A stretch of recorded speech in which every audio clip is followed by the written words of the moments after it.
Bienvenidos amigos a Platicandito. Hoy es viernes 3 de julio.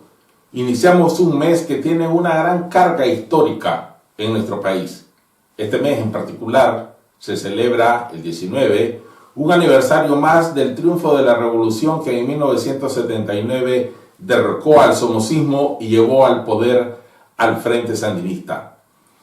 Cabe preguntarse hoy, y eso es lo que vamos a conversar con nuestro invitado, ¿el sandinismo es democrático? Y con estas palabras le damos la bienvenida a Hugo Torres, general en retiro, vicepresidente actual del MRS.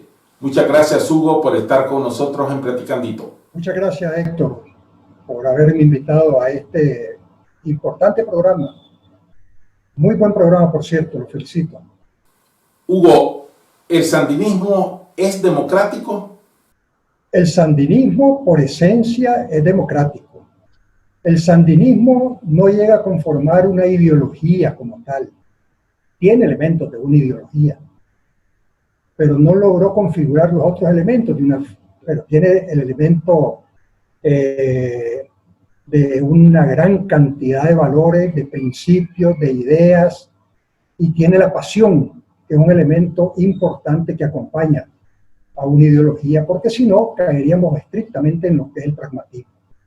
Entonces, el sandinismo de Sandino es ese conjunto de ideas, de principios, de pasión, de amor por el país, de amor por el respeto a la soberanía, etcétera, y un legado de un ejemplo personal de él y de sus hombres de luchar en desigualdad de condiciones contra la potencia más grande del mundo y haber logrado su expulsión de nuestro país.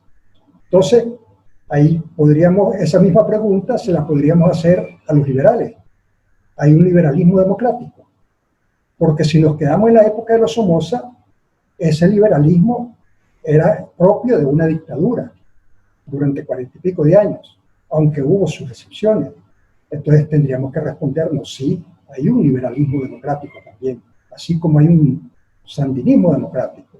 Y en la actualidad, el sandinismo democrático se expresa de forma orgánica en un partido, en el MRS, y de forma inorgánica en cientos de miles de nicaragüenses que acogen ese legado, que acogen esas ideas de Sandino, que era liberal, por cierto, un liberal de avanzada, ¿verdad?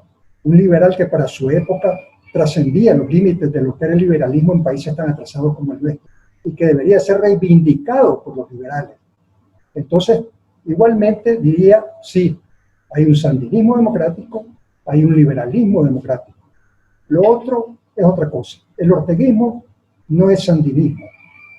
Sin ánimo de aferrarnos a un concepto rígido o a un término simplemente por cariño o por historia.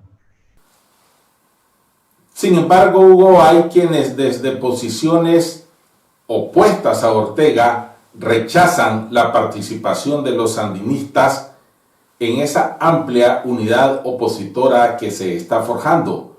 ¿Deben estar allí los sandinistas opuestos a Ortega? Por supuesto, y en la primera fila. El MRC tiene 25 años de existencia. Y desde que Daniel Ortega llegó al poder, emprendió una campaña feroz contra el MRS, porque era precisamente quien representaba y sigue representando organizadamente lo que es el sandinismo, digamos, en su esencia. No la perversión del sandinismo que se ha querido hacer, ¿verdad?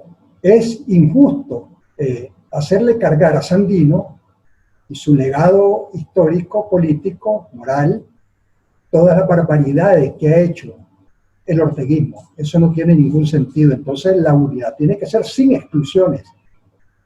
Tiene que ser donde pueda participar todo el mundo. Pues si nos empezamos a excluir unos a otros, entonces también podríamos decir, bueno, no podría participar el liberalismo de algunos partidos políticos que ya conocemos por esto y esto y esto y esto, porque hay historias de historias, ¿no?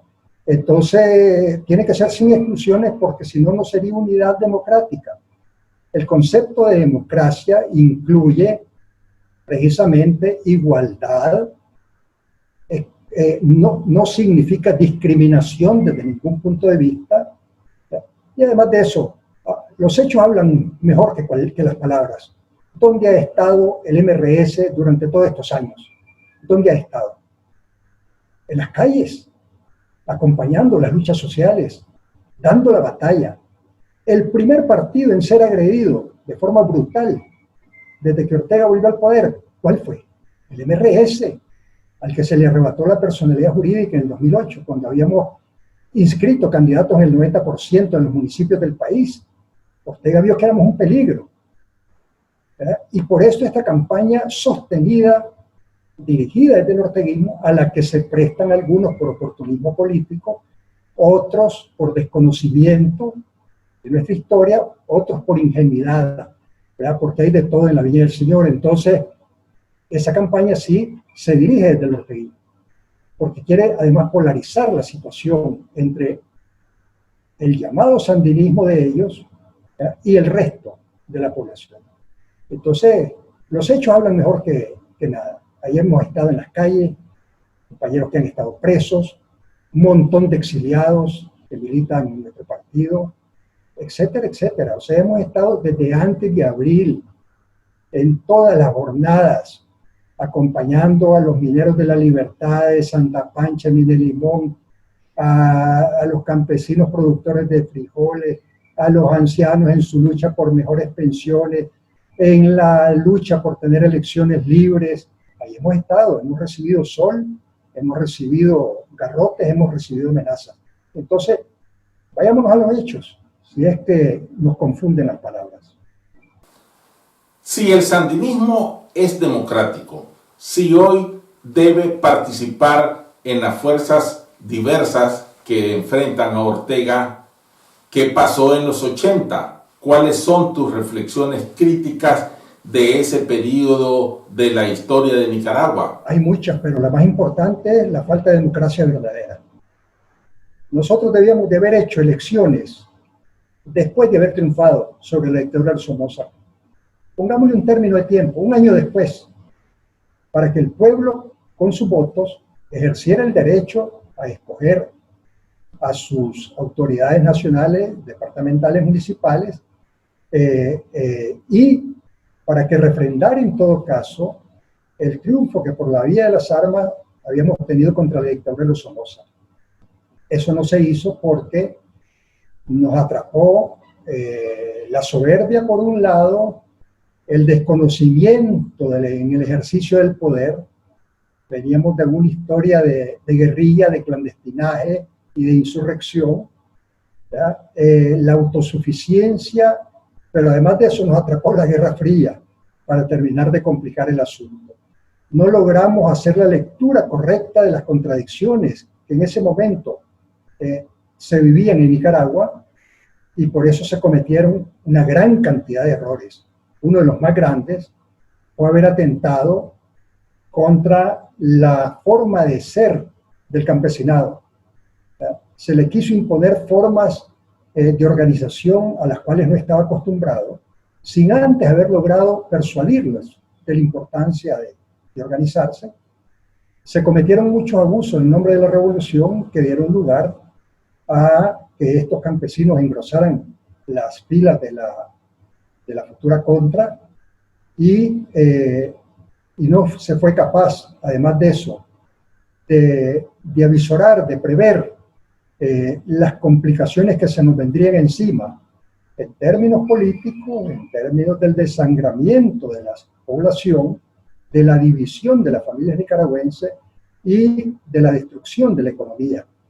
Entonces, nos metimos en el juego de la Guerra Fría siendo bastante ignorantes de lo que eso significaba, bastante ignorantes, porque nuestra carga era fundamentalmente idealista. Era una carga, era una pasión fuertísima por deshacernos de una dictadura de 45 años. Habían rudimentos de la teoría socialista, pero no éramos profundos en el dominio de la misma, ni teníamos un paradigma a seguir para el caso de Nicaragua. Simplemente terminamos enfilándonos en uno de los lados y la contra se terminó enfilando también en el lado de sus patrocinadores, el gobierno del presidente Ronald Reagan. Entonces se complicó todísimo, todo, aquel idealismo, aquellos sueños que eran muy valiosos de construir una Nicaragua distinta a la que habíamos vivido desde la independencia hasta la fecha en que triunfamos, se fueron diluyendo y se fue creando un encono entre una parte de la población con la otra. Creo que es una lectura crítica que está por hacerse. Simplemente hemos señalado algunos rudimentos de esa situación para sacar las lecciones pertinentes. Algunos de nosotros las sacamos desde que fue derrotado el Frente Sandinista por la UNO y doña Violeta de Chamorro, ¿verdad? Y guardamos distancia de las pretensiones de Daniel Ortega de enrumbar al partido por la vía del autoritarismo. Nos alejamos, otros se dieron a la tarea posteriormente de fundar el MRS, ¿verdad? Precisamente para que fuera un parteaguas en esa situación. Daniel Ortega no lo comprendió, no lo hizo o no quiso hacerlo, y seguimos viendo ya en la segunda década del siglo XXI el mismo comportamiento, ahora con muchos más ansias de poder por el acumulado de riqueza que tienen y que tienen que proteger. Dijiste, se cometieron abusos especialmente en el campo en nombre de la revolución sandinista en los 80. Pero es innegable que también hay acusaciones, algunas sustentadas, de que hubo no solamente violaciones a los derechos humanos de los nicaragüenses, sino actos de corrupción durante los 80 y al dejar el Frente Sandinista en el poder. ¿Qué va a pasar con esto? ¿Deben quedar en la impunidad estos actos? ¿Cuál es la propuesta del MRS al respecto? En la última convención del MRS, en la octava convención, realizada a finales del año 2017, antes de los sucesos de abril, después de todo un proceso de varios meses, como son las convenciones de nuestro partido, un partido democrático en serio, no del diente al labio, practica la democracia al interno de manera seria. Y en la discusión de nuestro programa, dejamos establecido que de llegar a ser gobierno o de tener un nivel de incidencia importante desde la Asamblea Nacional o desde otras instancias políticas, impulsaríamos la creación de una comisión anticorrupción contra la impunidad y de una comisión de la verdad para escudriñar en la historia de los últimos 50 o 60 años. Ahora no preciso si fueron 50 o 60. 50 años. ¿Verdad? Entonces, eso está allí. Sin antes, sin abril, sin que hubiera pasado abril, nada de eso. ¿Verdad? Y sin pregonarlo con bombo y platillo, ahora lo estoy diciendo. Ahí están esas propuestas de una comisión contra la impunidad, contra la corrupción y la impunidad, tipo CICIG, como la que tuvo Naciones Unidas en Guatemala, que junto con una fiscalía de verdad, independiente, le metan el diente a este tema, y una comisión de la verdad para esclarecer los hechos, los de un lado y los del otro, porque aquí hubo bandos, aquí tuvimos una guerra civil en los 80, entonces se cometieron abusos de un lado, se cometieron abusos del otro. Entonces lo mejor sería echar adelante estas comisiones que curiosamente ahora coinciden con las propuestas de las mesas de negociaciones de la Unidad Nacional Azul y Blanco, la Alianza Cívica, y ahora incorporadas en la Coalición Nacional, quedan establecidas en el marco de la justicia transicional, por un lado, y el establecimiento de una comisión de la verdad, por el otro. Una feliz coincidencia. Los demócratas nicaragüenses estamos aspirando a que se realicen elecciones libres, transparentes e inclusivas. En esas elecciones, ¿tendría Hugo Torres aspiraciones a ocupar algún cargo de elección popular? Bueno, yo soy un ciudadano con derechos y deberes. La Constitución me ampara para aspirar a un cargo de elección popular. Ese es un tema que no deberíamos de tocar todavía porque ahorita debemos fortalecer la coalición nacional. Debemos, cuando se entre ya al proceso de ver la ruta electoral, las reformas electorales que hay que hacer, ahí cada quien tomará su posición. Yo ya tengo 72 años de edad y lo más probable es que uno aspire a un cargo de elección popular. Si a mí la vida me pudiera garantizar, pero no soy Mandrake el mago tampoco para tener una visión hacia el futuro, de que por dejar de aspirar yo a un cargo de elección popular, ese espacio que yo deje va a ser cubierto por una mujer o por un hombre, por un joven, ¿ya? Maduro, ¿ya? Con suficiente visión y ganas de hacer mejor las cosas, pues ningún problema tendría yo en hacerme a un lado, ningún problema, ¿verdad? No es algo que me quite el sueño.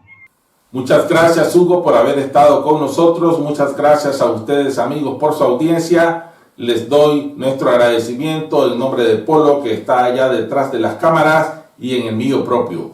Y recuerden, hay que cuidarse del coronavirus que sigue causando estragos en nuestro país. Pana, pana, nos vemos el próximo viernes.